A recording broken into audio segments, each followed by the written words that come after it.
Welcome back to my channel where we're doing more action, less talking, all 2022. Today I'm going to be talking to you guys about business.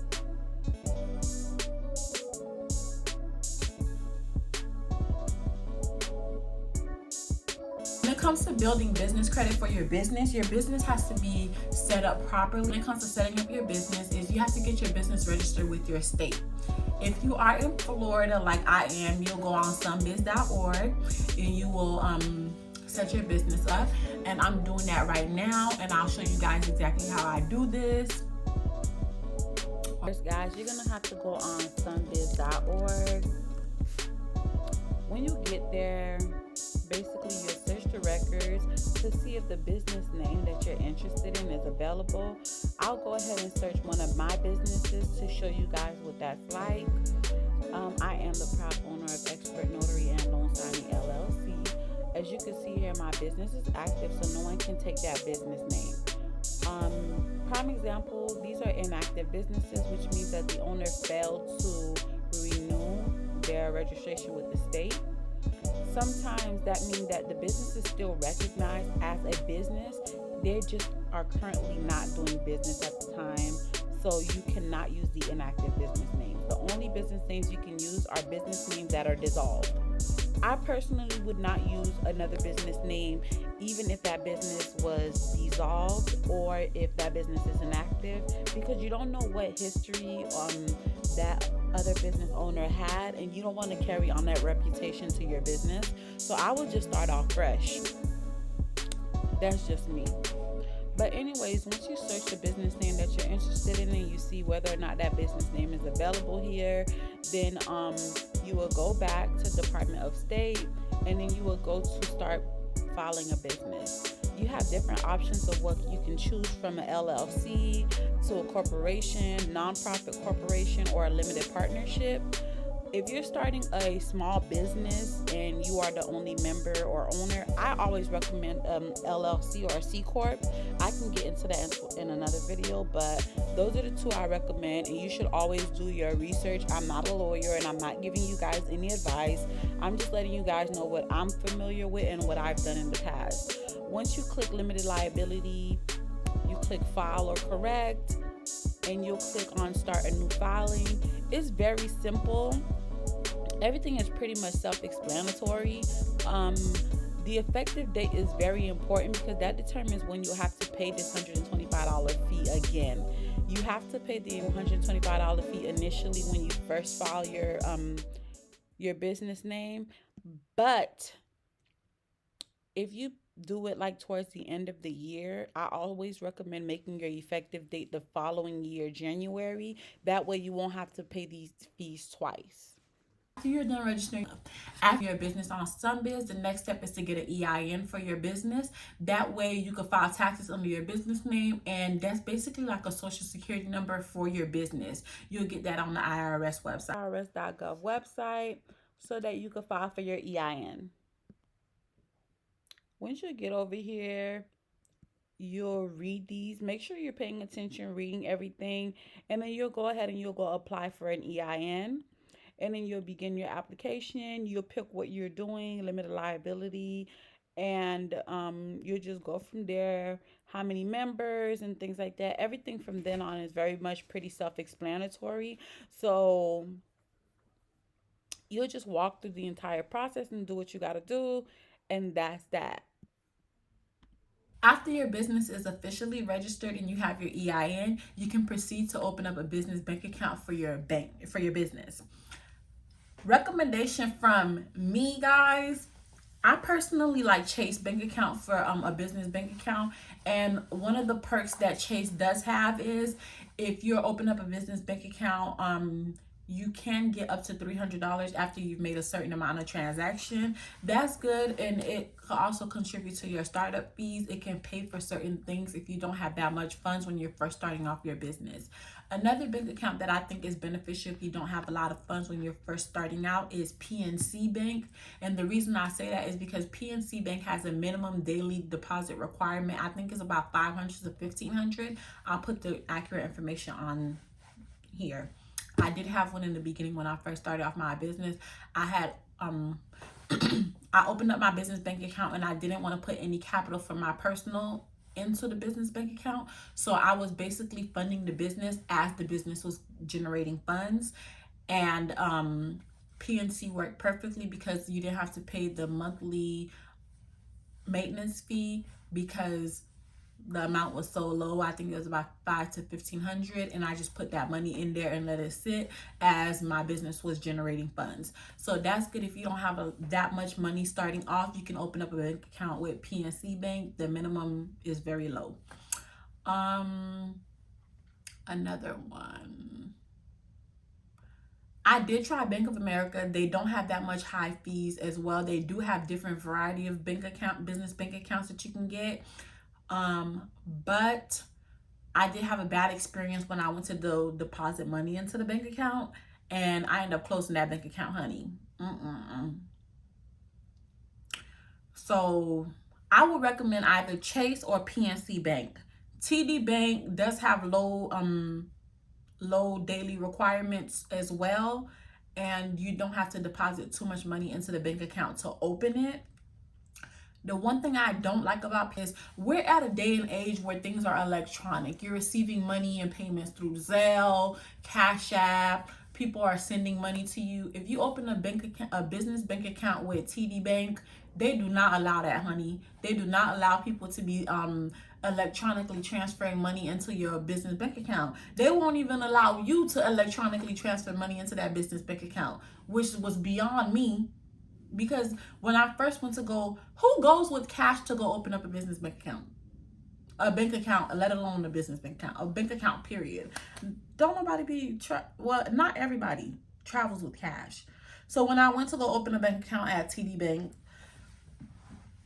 I forgot why it was, but for some reason I needed a bank account with them to do business with a certain vendor. I don't remember what was going on, but I needed to do it. And when I went, I didn't go with any cash. I went with all of my information, proof that I was a business owner, my ID and everything like that. And then there was like, in order for the bank account to officially be open, you have to make a deposit. So I was like, okay, well, when I made the bank account at Chase, I was able to transfer money from one of my bank accounts to this bank account after it was officially open. Can I do this here? And they was like, no, you cannot do electronic transfers to business bank accounts. So I was like, that's inconvenient. That's really inconvenient. So I ain't do that. I skipped a step. I'm so sorry, y'all. I really do apologize.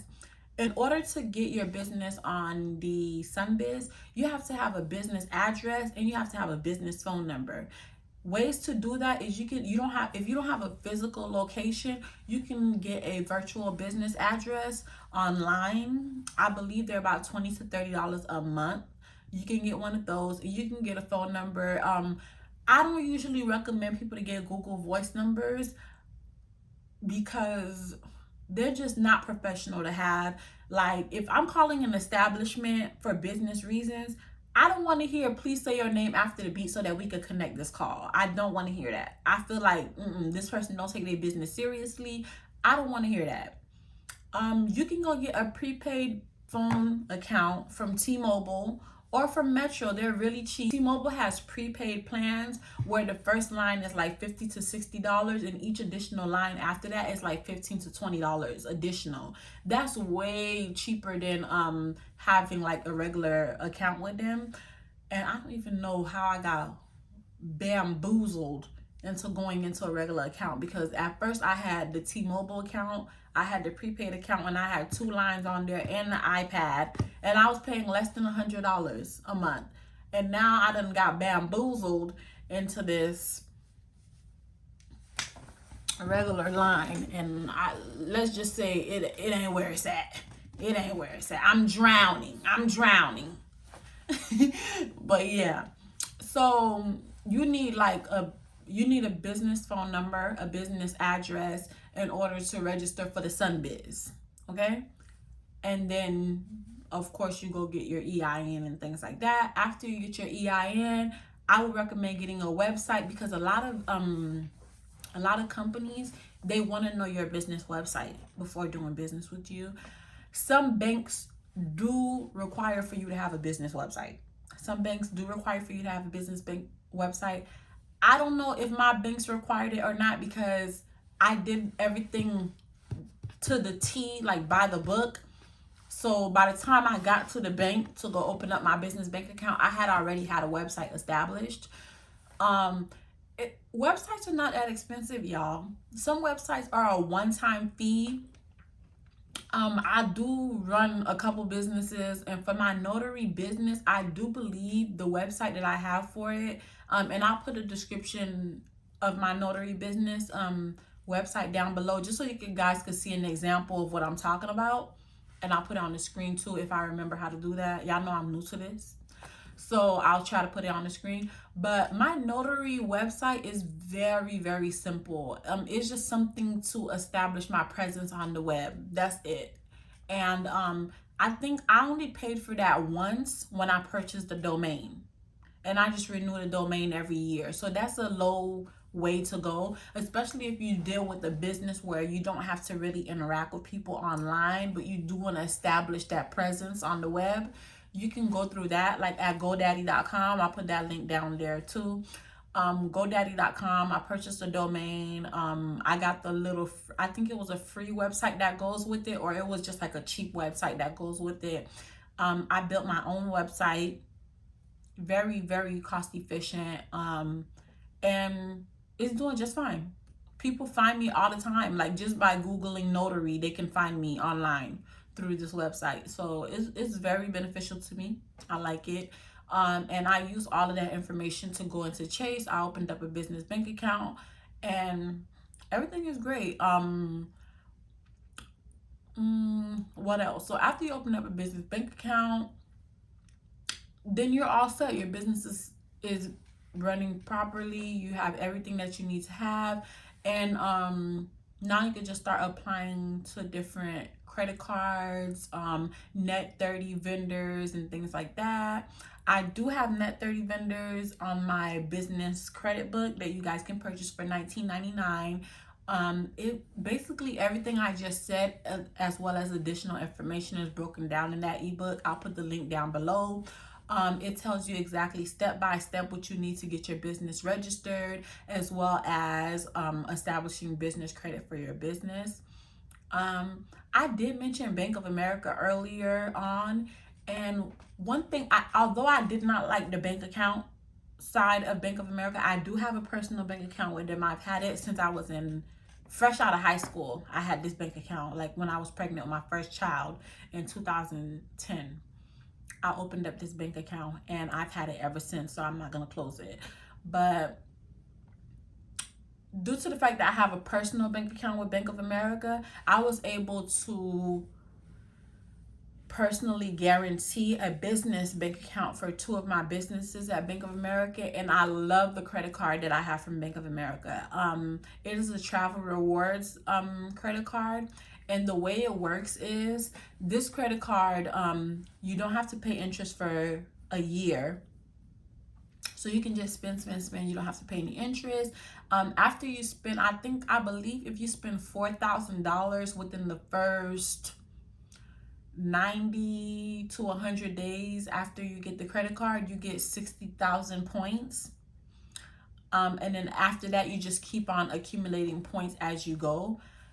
I live by this card, guys. I live and die by this card. Reason being is I use this card to pay for everything that I already have to pay for.